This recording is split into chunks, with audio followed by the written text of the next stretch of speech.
el tema que vamos a abordar hoy, en esta noche, ahí lo tiene en pantalla. ¿Qué dice Dios acerca de los vicios? Yo quiero hablar de algunos tipos de vicios por el cual, ¿verdad?, hay familias destruidas, matrimonios destruidos, hijos e hijas destruidos a causa de algunos vicios que, por decir así, el padre de familia no ha sido el ejemplo en particular, y él dice: no, el que tomo soy yo, el que fumo soy yo, mis hijos nada tienen que ver, pero tu hijo te está viendo, tu hija te está viendo, y ellos vienen como un pequeño arbolito creciendo e identificando todos tus defectos, la falta de valores que tú has perdido. Bueno, ¿qué dice Dios acerca de los vicios? Si usted tiene una porción de la Escritura, vamos a ver la Biblia en el libro de Proverbios, capítulo 20 y el verso 1. Su palabra dice así: en el nombre del Padre, del Hijo y del Espíritu Santo. Amén, amén y amén. El vino es escarnecedor, la sidra o cerveza alborotadora, y cualquiera que por ello yerra no es sabio. Que Dios añada bendición a su santa y bendita palabra. ¿Qué dice Dios acerca de los vicios? Yo quiero iniciar en particular sobre el tema del vicio de licor, el vicio del alcoholismo.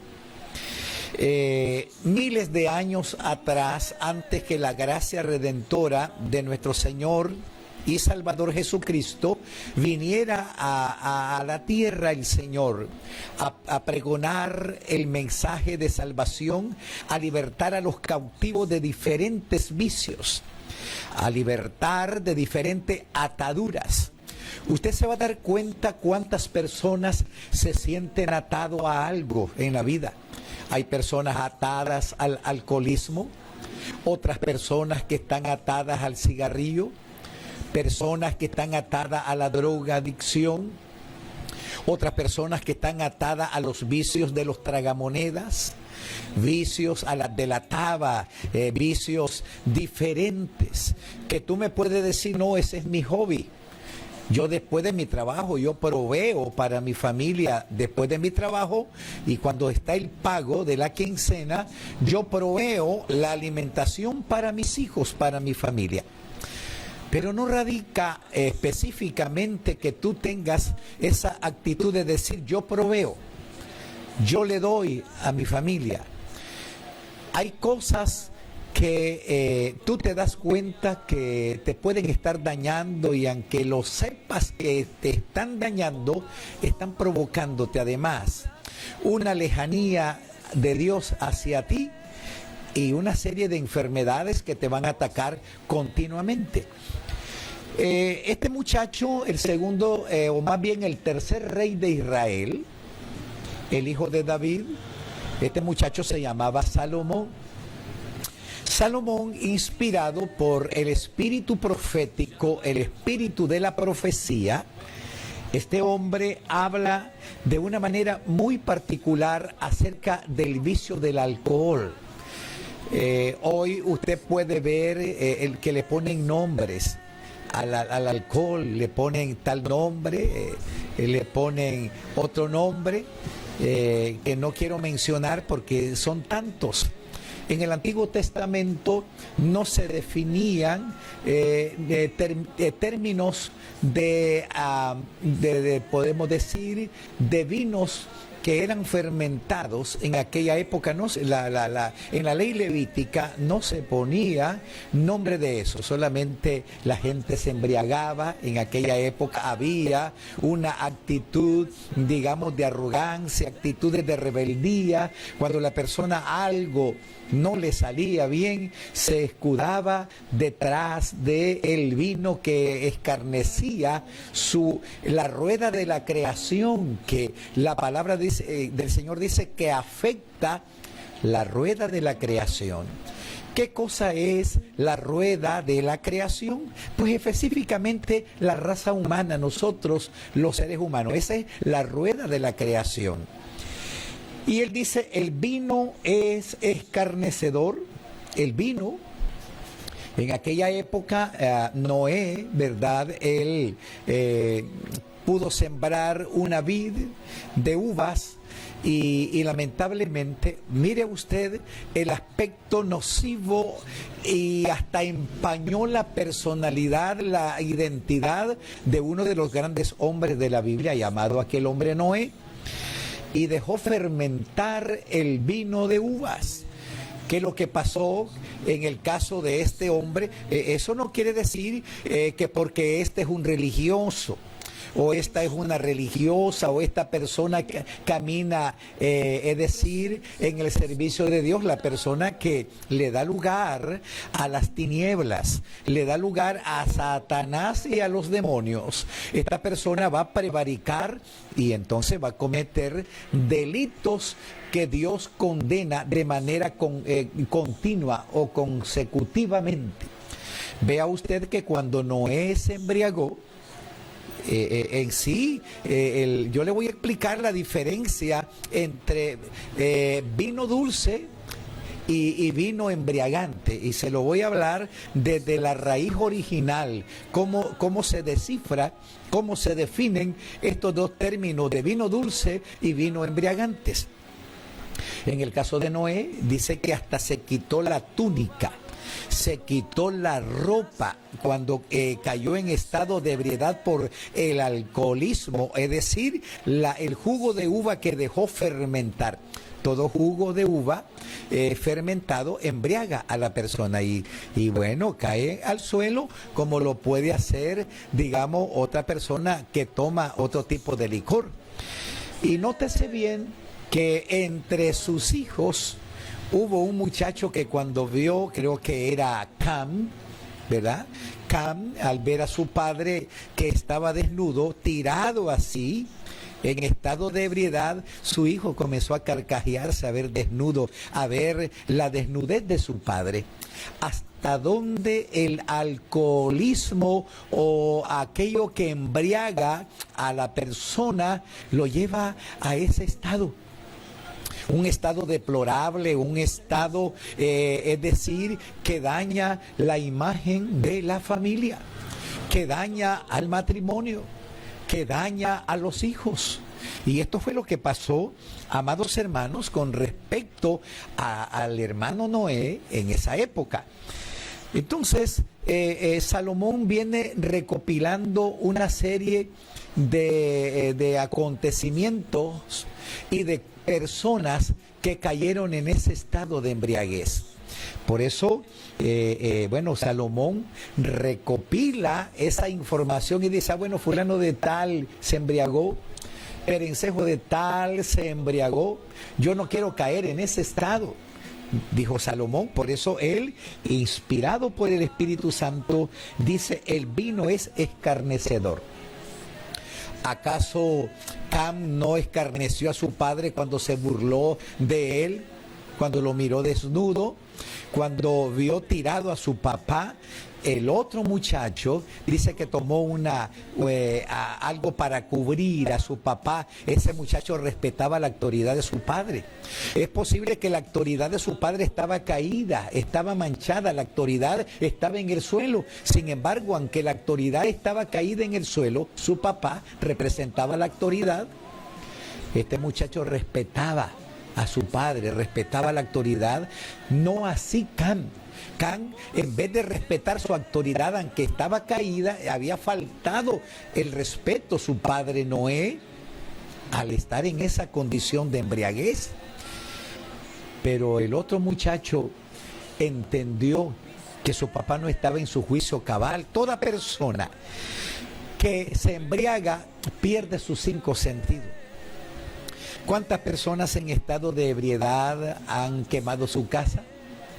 ¿Cuántas personas en estado de ebriedad le han dado muerte a su esposa? ¿Cuántos hombres en estado de ebriedad han matado a algunos de sus hijos?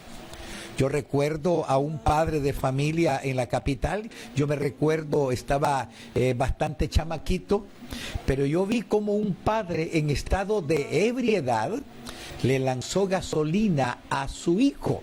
Oiga bien, aquel que salió de sus lomos, a su hijo le lanzó gasolina y le iba a prender fuego. Esta persona, mire hasta dónde el alcoholismo, porque recuerde, el alcoholismo es un espíritu diabólico, un espíritu cautivador que cuando tú le abres la puerta a ese demonio, te va a destruir, va destruyendo poco a poco tu vida. Y no solamente va a destruir tu propia vida, va a destruir colateralmente a los que están a tu alrededor, tu esposa, tus hijos, tus hijas.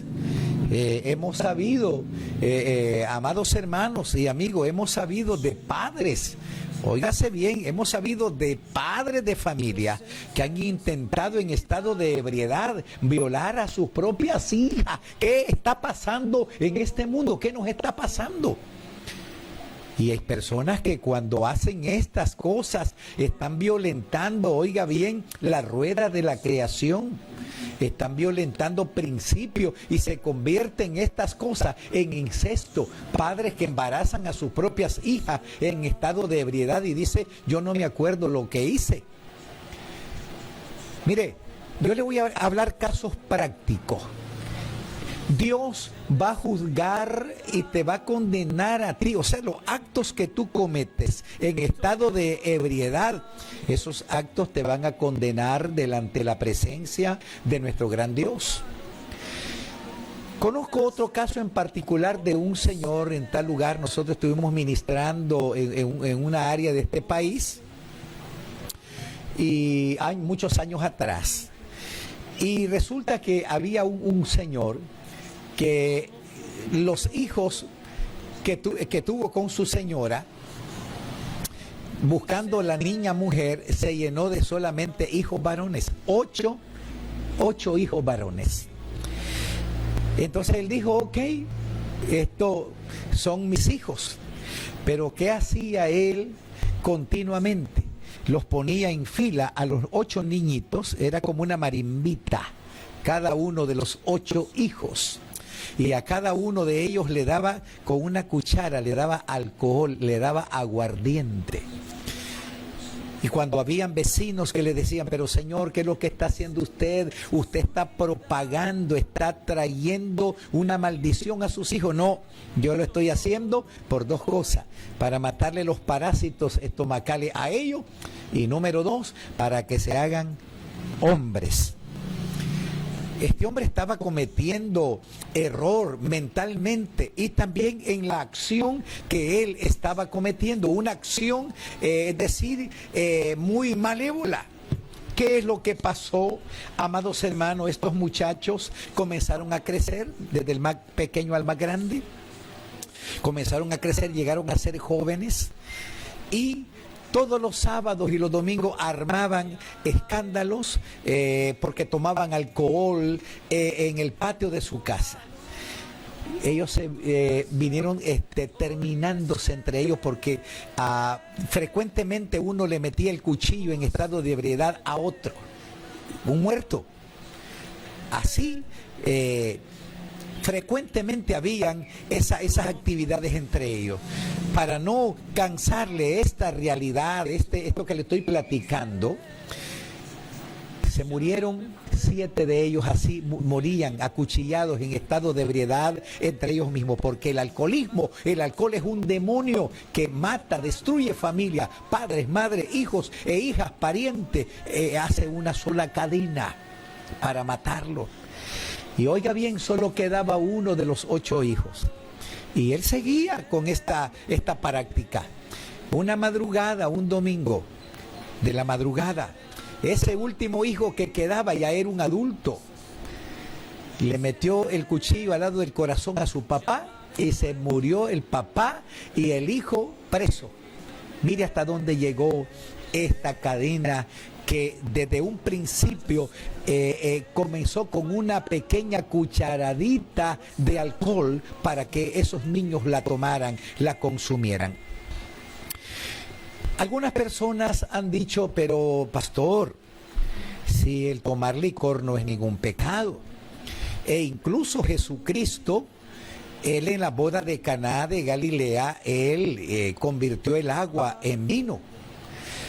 Aquí yo quería hacer un asterisco que usted me entienda, porque yo quería llegar a esto que le quiero explicar. Porque cuando se habla de que el Señor Jesús convirtió el agua en vino, no se refería a vino embriagante. Es decir, en esas bodas que se practicaban en el Medio Oriente, en el Oriente Medio de Palestina, hoy que conocemos nosotros como Israel, Samaria, Belén, todas esas áreas que nosotros hoy vemos en el Medio Oriente, ¿verdad? Y resulta que lo que el Señor ahí, en esas fiestas, se hacían era que se repartía jugo de uva, era vino de uvas. Pero no era, oiga bien, ese vino de uva no era fermentado, no era en carácter de aguardiente. Era vino dulce que se practicaba. Usted puede corroborar lo que dice, apunte ahí, el libro de Nehemías, capítulo 8 y verso 10. Puede corroborar el verso 20 también, Nehemías capítulo 8, verso 10 y verso 20. Ahora dice, Dios aconsejó en la ley levítica, bebed vino dulce, no dice vino embriagante. Entonces, precisamente ese era el tipo de vino que en la boda de Caná de Galilea el Señor convirtió de agua en vino. Era vino dulce, vino de consagrar. Hay dos palabras en el original griego para determinar, digamos, bebida dulce versus bebida embriagante. Y una de ellas es del griego oínos. Cuando los hermanos griegos decían oínos, del griego, nosotros en la transliteración del castellano que hablamos nosotros, oínos quiere decir vino dulce, que eso es lo que se practicó en las bodas de Caná de Galilea, que el Señor convirtió el agua en vino.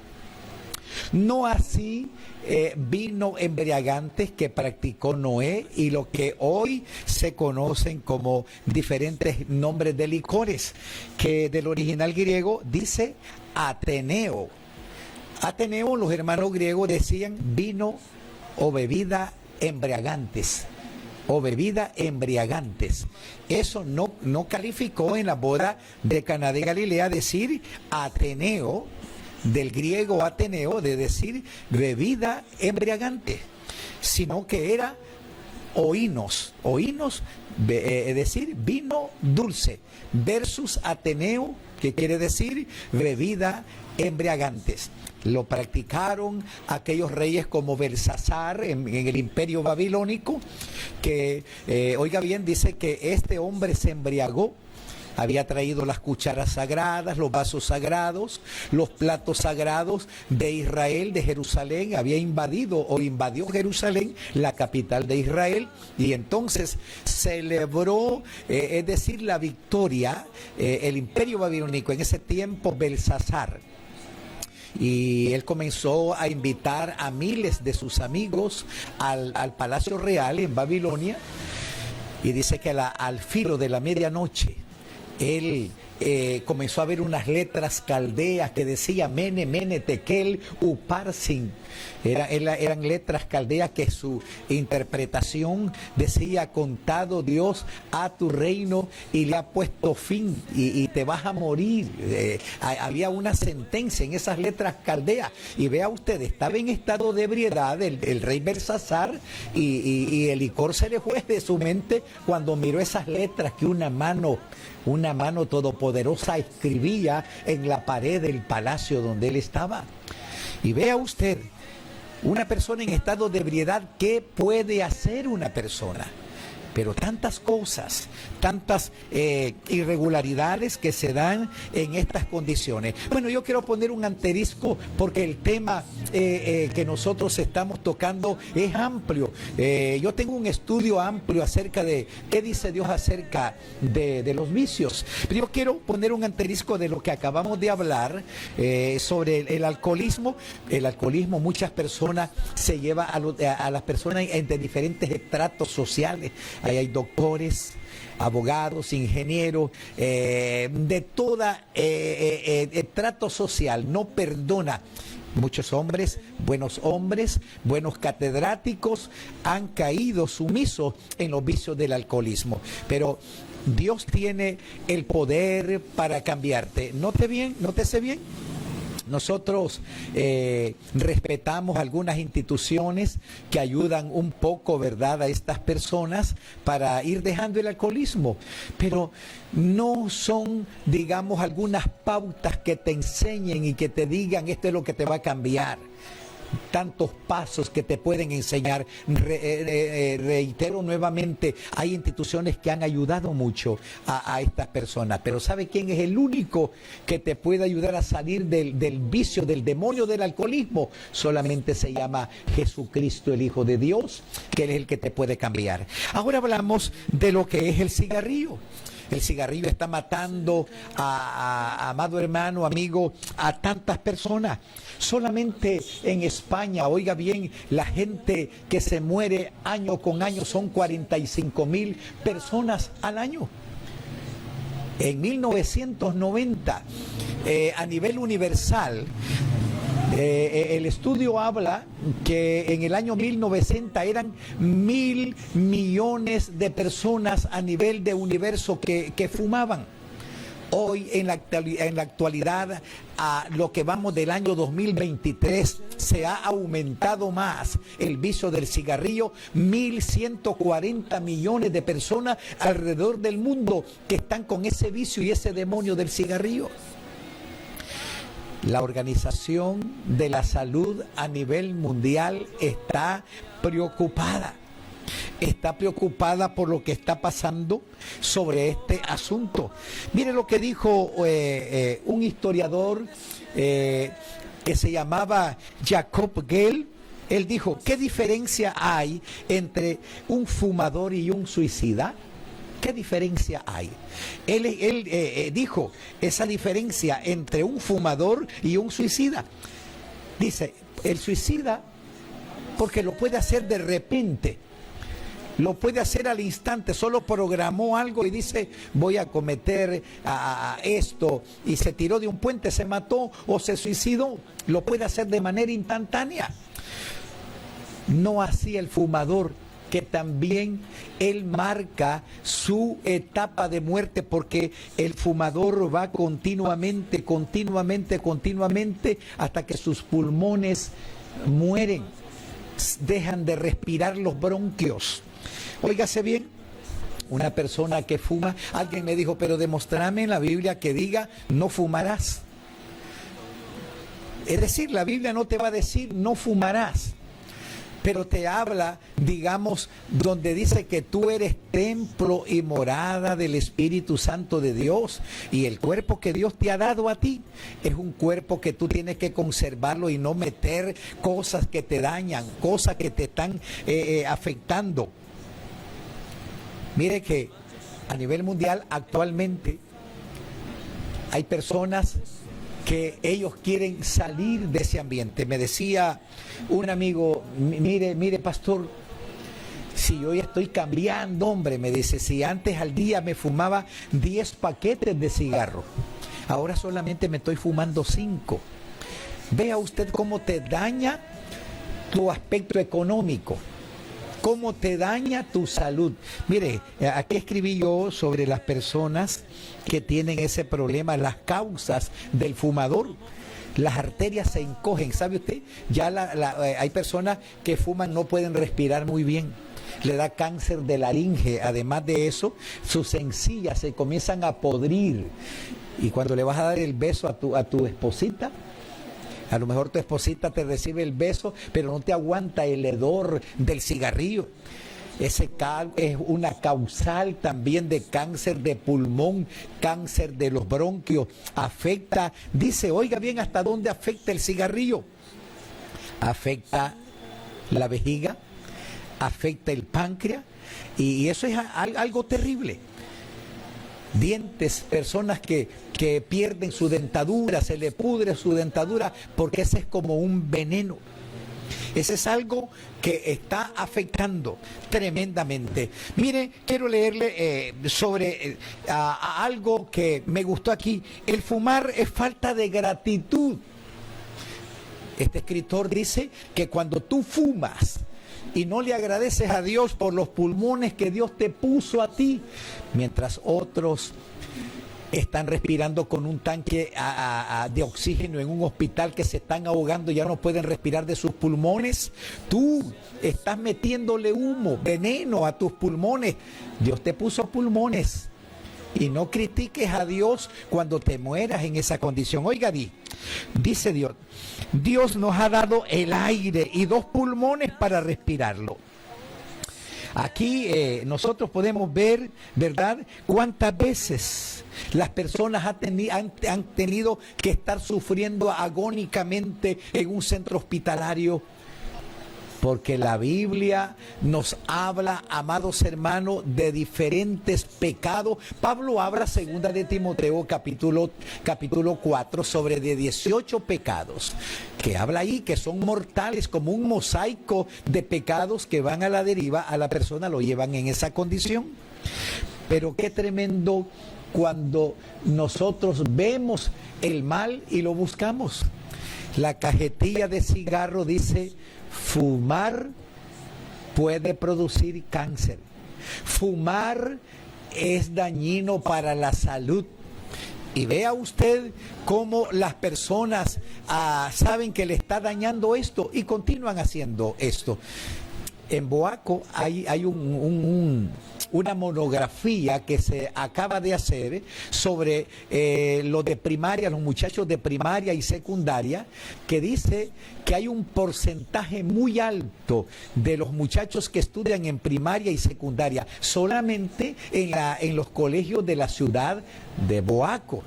Y es una cifra alarmante. Muchachitos ya de 12 años andan con su paquete de cigarro en los calcetines. Esto es terrible. El mundo está como un hecatombe. El mundo está por explotar, que desde el más pequeño al más grande están siendo enemigos de Dios. Y debo decirle, ¿cuántas veces hemos visto a niñitas colegialas fumando, haciendo cosas terribles, mujeres embarazadas fumando? Y entonces el feto, cuando esto, la criaturita, el feto, el embrión va formándose allí, tanto el alcoholismo como el cigarro es dañino. Hay niños que salen con diferentes enfermedades. ¿Qué es lo que nosotros podemos hacer hoy? El vicio, estos vicios, Dios no los aprueba. Alguien me decía, es que mire, pastor, yo fumo por necesidad. Yo fumo porque padezco mucho de los nervios. No te escudes en esta actitud. Esas son sacadas tuyas. Tú tienes que apegarte a Dios. ¿Sabe cómo tú puedes dejar todo esto? Cuando vienes a Jesús y le dices, manos arriba, ya no puedo, Dios, aquí estoy, cámbiame. Pero tú tienes que vivir esa vida con Jesús y vas a ver que el Espíritu Santo te va a ayudar. Vicios como los tragamonedas, tú tienes que dejar eso. Personas que le acaban de dar su cheque en alguna financiera, y cuando cambian su cheque pasan por los tragamonedas. Eso es un demonio que te lleva a esos vicios también. Personas que iban a comprar materiales de construcción para su casa y su dinero lo han perdido ahí. Esos naipes, que los juegos de gallo, juegos de toro, de todas esas cosas, son vicios que Dios no los aprueba. ¿Te das cuenta cuántos hombres, y son buenas personas, son respetuosos, han muerto en los cachos de un animal de eso? Todos esos son vicios que están afectando la rueda de la creación. Repito, la rueda de la creación, los mismos seres humanos. ¿Cómo estás tú? Alguien dice, no, es que yo son tragos sociales. Yo me fumo después de comerme mi almuerzo. Fumar para bajar la digestión. Nada de eso. Los viciosos no heredarán el reino de los cielos. Te apreciamos, mi amigo. Te apreciamos, mi amiga. Ahora, súmale cuántas cajetillas de cigarros tú te fumas, cuántas piedras canteras puedes comprar, cuántas bolsas de cemento puedes comprar en 3 meses. ¿Qué puedes comprar? ¿Qué mejoras puedes hacer a tu casa? ¿Cómo puedes ahorrar? Del alcohol, ¿cuánto vale una cerveza? Creo que 10 Córdoba o 15, no sé cuánto. Sí, y algunos dicen, no, me tomé una cajilla. ¿Cuánto puedes ahorrar con eso? 40, dice el hermano Freddy. Imagínate tú, y algunos agarran una cajilla, 40 por 24, póngale pluma y Dios no quiere que tú sigas derrochando eso. El dinero que Dios te da y con el sudor de tu frente, que tú lo adquieres, ahí haciendo trabajos, estás a lo mejor en trabajos cansados y vas a dejarlo a un bar y ahí sales diciéndote a tu esposa que no te pagaron y ahí dejaste todo tu dinero. No puedes seguir viviendo así en esa condición. Alza tus ojos al cielo y verás la gloria de Dios a tu favor. Que Dios te bendiga, que Dios te guarde. Espero que esta palabra te traiga reflexión.